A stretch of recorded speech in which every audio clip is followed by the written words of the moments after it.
मध्ये टाका। आपल्याला हे सर्व या YouTube चॅनलवर पाहायला मिळेल। त्याचबरोबर मंदिरमध्ये ज्या काही गोष्टी नवनवीन घडत असतात, आता या पर्युषण पर्वाच्या निमित्ताने किंवा इतर जे काही कार्यक्रम मंदिरमध्ये होतात, या सर्व मंदिराचं होणाऱ्या कार्यक्रमाचं आपण त्या ठिकाणी लाईव्ह करतोय। सगळे व्हिडिओ त्या ठिकाणी आपल्याला पाहायला मिळतील।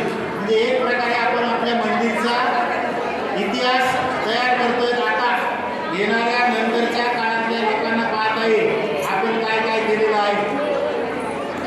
तेव्हा सर्वांना विनंती, या चॅनलला भेट द्या, चॅनलला सबस्क्राईब करा आणि व्हिडिओ पहा, लाईक करा, शेअर करा। धन्यवाद। परीक्षकांना विनंती, आपला निकाल जर झाला असेल, स्पर्धकांना विनंती आपण बसू शकता, बसा।